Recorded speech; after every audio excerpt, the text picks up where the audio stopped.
तो हेलो दोस्तों, आप सभी का चैनल पे स्वागत है। तो एपिसोड के स्टार्ट में हम देखते हैं कि अभी उनका फर्स्ट डे खत्म हो चुका होता है, लेकिन सभी लोगों को पूरी तरह पता चल चुका है कि वो लोग बिल्कुल भी फाइट नहीं कर पाएंगे। उनको लग ही रहा था कि वो लोग मॉन्स्टर से फाइट करने वाले हैं, लेकिन उन्हें नहीं पता था कि वो रेंजर से फाइट करेंगे। एक के बाद एक वो लोग जब वहाँ से जाने लगते हैं, तभी फाइटर डी देखते हैं उसको एक्सेस दिखाई देती है। तो वो अपने रूम से बाहर आ चुकी है, उसे नहीं पता वो क्या करेगा। तभी वो कुछ बहाना बना के वहाँ से भागने लगता है। काय उसे कहते हैं कि तुम रुको, मुझे तुमसे कुछ बात करनी है। फाइटर डी कहते हैं मैं जरा बिजी हूँ, मैं बाद में बात करूंगा। उसके बाद हम दूसरी तरफ देखते हैं एक्सेस वहाँ पर पाइप में कुछ ठोक रही होती है, लेकिन तभी वहाँ पर फाइटर डी आता है और उसको पकड़ कर फिर से रूम में कैद कर देता है। उसके बाद हम देखते हैं काय एक रूम में बैठा होता है। फाइटर डी वहाँ पर आता है और उसे पूछता है तुम्हें क्या बात करनी थी। तो क्या उससे पूछते हैं मुझे जानना है कि तुम रेंजर क्यों ज्वाइन करना चाहते हो, क्योंकि मैंने देखा कि तुम कल किस तरह फाइट कर रहे थे और उससे पहले तुम मॉन्स्टर के बारे में जिस तरह फाइट कर रहे थे, तो जिसमें से दोनों में से तुम असली कौन हो।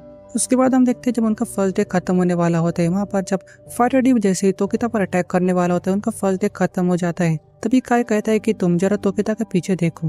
फाइटर डी देखते तोकिता के पीछे की होती है और ये देखकर सोच में पड़ जाता है। तभी उसे वहाँ पर आती है और कहती है तुम कब तक के खेलने वाले हो।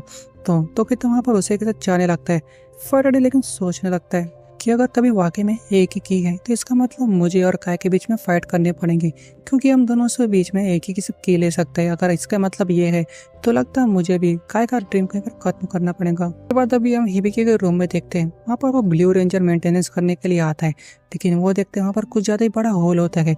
उसे लगता है इसको रिपेयर के नहीं बल्कि पूरा रिप्लेस करना पड़ेगा। लेकिन दरवाजा अंदर खोलते उसे एक्सेस दिखाई देती है।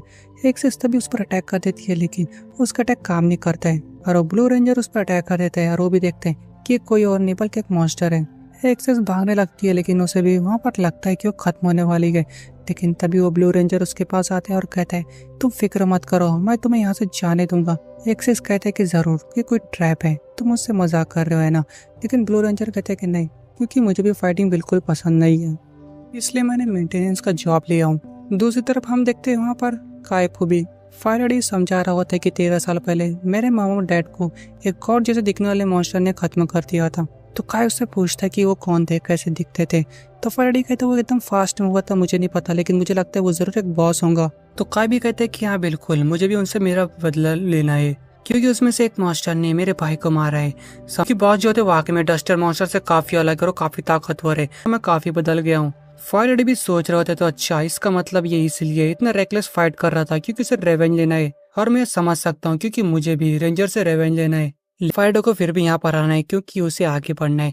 और वो फिर कहता है कि मुझे लगता है वैसे भी वो मॉन्स्टर तो खत्म हो चुका होगा, क्योंकि वो मॉन्स्टर हमें कहीं पर भी दिखाई नहीं दे रहे। तो ये सुनने के बाद काय भी कहता है मैंने हर संडे प्रोग्राम में चेक किया, मुझे भी वो मॉन्स्टर कभी दिखाई नहीं दिया। मुझे बस सिर्फ ऐसे ही काफी कमजोर मॉन्स्टर दिखाई दिया है, इसलिए वो मॉन्स्टर कहीं ना कहीं पर तो जिंदा जरूर होगा। और वो कहते हैं कि 4 साल पहले जो मेरे ब्रदर के साथ हुआ मैं उसका बदला जरूर लेकर रहूंगा। और फाइटर डी कहते हैं कहीं तुम गलत तो नहीं हो, कहीं शायद 13 साल पहले तो नहीं, क्योंकि तुम्हें पता है ना कि बॉस मॉन्स्टर को मरने में काफी समय बीत चुका है। तो काय कहते हैं कि तुम भी वही कह रहे हो जो मुझे रेंजर्स ने कहा था। कोई भी मेरी बात पर विश्वास नहीं करता है कि वहाँ पर मॉन्स्टर था, क्योंकि उन सभी के आने के बाद वहाँ पर कोई नहीं था, लेकिन मैं सही हूँ। ये सुनने के बाद फाइटर भी सोचने लगते हैं इसका मतलब ये तो नहीं कि एक बॉस मॉन्स्टर अभी भी जिंदा है, और उसे लगता है जरूर एक्सेस को पता होगा। दूसरी तरफ हम देखते हैं एक्सेस को वहाँ पर ब्लू रेंजर जो उसे कहता है कि उसे यहाँ से भागने देगा। उसे अभी बिल्कुल विश्वास नहीं होता, लेकिन तभी कोई उस ब्लू रेंजर पर अटैक करके उसको यहाँ पर खत्म कर देता है। एक्सेस देखती है कि वो बॉस मॉन्स्टर पेट्रोला होता है। उसे भी समझ में आता है कि यहाँ पर क्या कर रहा है। तो पेट्रोला कहता है कि तुमने ही तो वहाँ पर पाइप में मुझे सिग्नल दिया था। तो एक्सेस कहती है कि मुझे बस सिर्फ एक एस्केप रेट सिक्योर करना था, मुझे नहीं पता था कि आप खुद ही यहाँ पर आकर मेरी मदद करोगे। पेट्रोला वहाँ पर एक्सेस के पास आकर कहता है मुझे नहीं पता था कि मेरी डियर एक्सेस यहाँ पर इस तरह कैद रहेंगी, मुझे माफ कर देना। और पेट्रोला भी कहता है कि मुझे भी पता है कि इस वर्ल्ड में वॉर बिल्कुल नहीं होनी चाहिए, वो काफी वायलेंट है, इसलिए मैं यहाँ पर वॉर को खत्म कर दूंगा। लेकिन एक्सेस भी वहाँ पर उसको फाइटर डी के बारे में काफी चिंता होती है, क्योंकि फाइटर डी अभी हिबिकी बना है, इसलिए उसे भी काफी खतरा है। अभी हम देखते हैं हिबिकी वहाँ पर अपने रूम में आ चुका होता है, लेकिन वहाँ पर कोई भी नहीं होता है।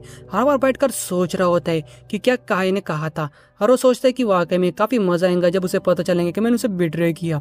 लेकिन वहाँ पर उसको एक्सेस कोई आवाज नहीं देती है। हम देखते हैं वहाँ पर एक्सेस की जगह पर वो ब्लू रेंजर पड़ा होता है, लेकिन अभी तक फाइटर डी को ये पता नहीं है। उसके बाद हम देखते हैं उनका दूसरा दिन स्टार्ट हो चुका होता है। वहाँ पर अभी फाइटर डी काय का इंतजार करता है, लेकिन वो अभी तक के नहीं आया। उसको ये देखकर काफी गुस्सा आता है, लेकिन तभी वो देखते किचिगावा यामातो कुछ बात कर रहे होते हैं। लेकिन तभी देखते हैं फाइटर डी उसके पीछे एक शख्स कोगमा वहाँ पर काफी देर से गिर जाता है। वो उसके पास आकर चेक करते है, उसे भी लगता है कि जरूर ये हार गए, लेकिन तभी उसके पीछे आइजोमे आती है। ये देखकर फैराडे काफी हैरान हो जाता है, लेकिन आइजोमे उसे समझाती तुम्हें चिंता करने की जरूरत नहीं है, जो भी एक्टर से उसका की ले चुका है वो फाइट नहीं कर सकते हैं। सुनने बाद फैराडे समझ जाते हैं कि जरूर आइजोमे की किसी ने ले लिया है। फैराडे उसके बाजू में बैठते हैं और उससे पूछते हैं क्या वाकई में तुम्हारी मैच खत्म हो गई है। आइजोमे कहती क्या बिल्कुल मुझे नहीं लगा। ब्लू स्क्वाड में जो शामिल होने वाला बंदा था वो लोग मेरी की ले लेंगे। हालांकि वो लोगों ने काफी टीम वर्क का यूज किया था।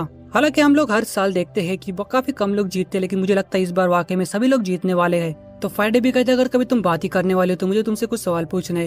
लेकिन तभी आइजोमे कहती कि लगता है तुम यहाँ पर अकेले बैठे हो, लगता तुम्हारे साथी ने तुम्हें धोखा दिया है। ये सुनने के बाद फैराडे कहते कि ऐसा नहीं है, वो बस थोड़ा लेट है। तो ये जब सुनती आइजोमे तो कहती लगता तुम्हें वाकई में पता है कि टीम वर्क से ही तुम हमें हरा सकते हो। तो ये सुनने के बाद फैराडे कहता है लेकिन फिर भी हम लोग एक दूसरे से फाइट करवा रहे हो। तो ये सुनने के बाद आइजोमे कहती है वाकई में तुम्हें इसके बारे में काफी दुख हो रहा है, और कहती है कि लगता है तुम दोनों दोस्त बन चुकी हो। लेकिन ये सुनने के बाद फैराडे काफी हैरान होता है और उसे कहते तुम्हें वाकई में ऐसा लगता है, और उसे समझाने लगता है कि ऐसी कोई बात नहीं है, हम दोनों पहले मिलकर रेड कीपर के उस एक्टर को हराएंगे और उसके बाद मैं चुप जाऊंगा। और कहता है कि क्योंकि मैं यहाँ पर काफी डेस्परेटली फाइट कर रहा हूँ, इसलिए मुझे कोई भी हालत में जीतना पड़ेगा। मैं तुम्हारे जैसे नहीं हूँ कि तुम्हारे पास एलाई है, मैं यहाँ पर अकेला हूँ और मेरे पीछे काफी लोग हैं जो काफी उम्मीद लगा के रखे हुए हैं।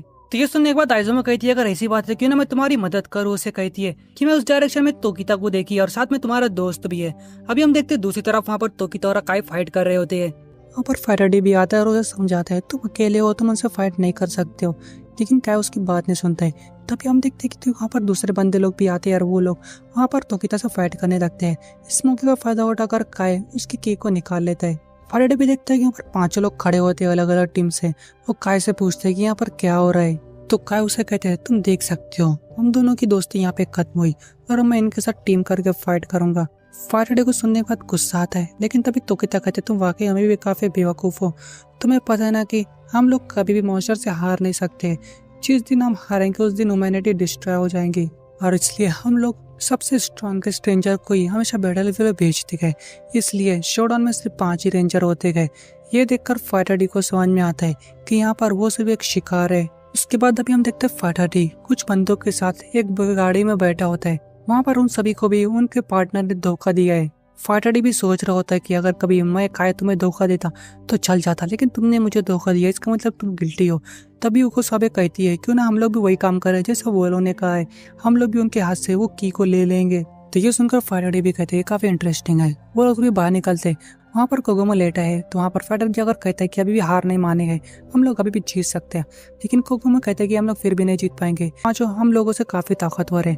ये सुनने के बाद फैराडे को बिल्कुल अच्छा नहीं लगता है और उसे कहता है हम लोग अभी सिर्फ एक बार आ रहे हैं, क्या तुम वाकई में हार मानना चाहते हो। ये सुनने के बाद कोगोमो उठकर काफी गुस्से में होता है और सीधा फैराडे को पंच मारता है और उसे कहते तुम्हें क्या पता है, क्योंकि वो दोनों तो बचपन से दोस्त थे, लेकिन फिर भी उसके पार्टनर ने उसे धोखा दिया। लेकिन तभी वो देखता है कि फैराडे के जो चेहरे पर उसने पंच मारा था वहाँ पर फिर डिजेनरेट होने लगता है। ये देखकर उसे काफी हैरानी होती है, लेकिन फैराडे भी उसे कहते हैं कि तुम भी हमारे साथ ज्वाइन हो, हम लोग लूजर हमारा बदला लेंगे। ये सुनने बाद कागोमा कहते हैं हाँ बिल्कुल। तभी हम रुकोसुबे और यामातो आते हैं। वो लोग कहते हैं कि अभी सिर्फ येलो रेंजर बाकी है। ये सुनने के बाद फैराडे समझ जाता है कि लगता सिर्फ सुजुकी की अभी बाकी है। अभी हम देखते हैं कि वहाँ पर फैराडे, रुकोसुबे और यामातो वहाँ पर सुजुकी को घेरे होते हैं। सुजुकी कहती है कि तुम लोग 3 हो, मैंने देखा है कि अलग टीम में पूरे 5 लोग हैं।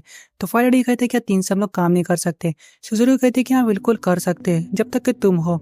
और उसके बाद वो कहती है फैराडे को तुम वाकई में काफी अलग व्यवहार कर रहे हो और तुम उस दिन भी मुझसे काफी डर के भाग गए थे, इससे मुझे काफी दुख हो रहा है। फैराडे कहते हैं मुझे माफ कर देना, तो क्यों ना तुम इस बारे में फिर हमें की दे दो। तो ये सुनने में सुजुकी कहती कि बिल्कुल नहीं, तुम्हें पता है ना कि मैं इतनी आसानी से नहीं दे सकती हो। ये सुनने के बाद वो तीनों उसके ऊपर फायर कर देते, लेकिन फैराडे देखते कि कुछ भी नहीं होता है। तभी कोगोमो ऊपर से शॉट से सुजुकी पर अटैक करता है और उसका अटैक सीधा सुजुकी पर लग जाता है। ये देखकर वो लोग सभी काफी खुश होते हैं, लेकिन गौर से देखते हैं कि बिल्कुल नहीं, सुजुकी के सामने कुछ कवच होता है जिससे वो बच जाती है। सुजुकी भी कहते हैं कि तुमने उस बंदे की बात सुनी यामातो की कि मैं किस तरह फाइट करती हूँ। यामातो भी कहते हैं कि हम बिल्कुल भी नहीं जीत सकते हैं, अभी 5 मिनट बाकी उनका सेकंड डे खत्म होने के लिए। तभी सभी लोग सुजुकी पर अटैक करते हैं, लेकिन उसे कुछ भी नहीं होता है। सुजुकी काफी बोर होती है और कहती है तुम लोग सेम अटैक कर रहे हो, ये मुझे बिल्कुल अच्छा नहीं लग रहा है। तभी वो लोग सभी सुजुकी की तरफ आगे बढ़ते हैं और कहते हैं लगता हमारा फाइनल अटैक करने का समय आ चुका है। लेकिन सुजुकी को एकदम आसानी से उन सभी को डॉज कर यामातो को पकड़ लेती है और उसे कहती है तुम्हें वाकई में लगता है कि तुम मुझ पर अटैक नहीं कर रहे हो, तो मैं तुम्हें कुछ नहीं करूंगी। इसलिए तो कल तुम्हारी जो पार्टनर थी तुम्हें इतना भला बुरा कहा था, तुम काफी वीक हो, कावर्ड हो, इसलिए तुम हीरो ऑफ जस्टिस बनने के लायक नहीं हो। लेकिन तभी फैराडे वहाँ पर सुजुकी पर अटैक कर देता है लेकिन हम देखते हैं कि वहाँ पर तब भी सुजुकी उसके अटैक को ब्लॉक कर लेती है। फाइट रेडी तभी सुजुकी कहता है तुम तो कह रही हो जस्टिस के बारे में, लेकिन हालांकि सच्चाई ये है कि कोई भी इंसान हीरो ऑफ जस्टिस बन सकता है, बुरा इंसान भी। ये सुनने पर सुजुकी हंसने लगती है और पीछे अपना हाथ डालती है। देख तो जल्दी से फाइट के पास आता और उसे बचने के लिए कहता है, लेकिन वो देखते है कि सुजुकी वहाँ से की निकालती है। ये देखकर यामातो भी रुकता है। सुजुकी वो की यामातो को पकड़ाती है और कहती है तुमने कहा कि वाकई में हीरो ऑफ जस्टिस कोई भी बन सकता है, इसलिए मैं भी देखना चाहती हूँ। और उसके बाद उनसे पूछती है वैसे भी मैं जानना चाहती कि तुम लोग रेंजर बनने के बाद क्या करोगे। तो फाइट कहते हैं कि मुझे लगता है मैं वर्ल्ड डोमिनेट करूंगा। ये सुनने के बाद वो सभी काफी हैरान होते हैं, लेकिन सुजुकी कहती है कि अच्छा मैं समझ गया। वहाँ से जाने लगती है और खुद से कहती है कि मैं तुम्हारे ऊपर क्वाइंट कर रही हूँ। और हमें पता चलता है कि सुजुकी को पता चल चुका है कि ये ईबी की फाइटर डी है। वो लोग तभी वहाँ पर बैठकर कुछ बात करने लगते हैं, क्योंकि अभी बस थोड़ी सी समय है कि उनका सेकंड डे खत्म होने वाला है। जब वो लोग जाने की कोशिश करते हैं, लेकिन तभी हम देखते हैं एंजेलिका एक बंदी के साथ आती है और एंजेलिका यामाटो का हाथ से एकदम आसानी से वो की ले लेती है। ये देखकर फाइटर एंजेलिका पर अटैक करता है, लेकिन वो दूसरा बंदा उसे ब्लॉक करता है। तभी वहाँ पर सेकंड डे के खत्म होने की बेल बजती है। दूसरी तरफ अभी हम देखते हैं वहाँ पे पेल्ट्रोरा एक्स के साथ एक रूम में आकर कहता है यहाँ पर बहुत सारे एक्सपेरिमेंट हो रहे हैं, मैं इन सभी को सॉल्यूशन देने के लिए आया हूँ। लेकिन हमें पता चलता है कि जब पेल्ट्रोला और एक्सेस अपने रूम से निकले थे तभी वहाँ पर उनको आइजो में भी देख लेती है। तो दोस्तों एपिसोड बस यहीं पे खत्म होता है।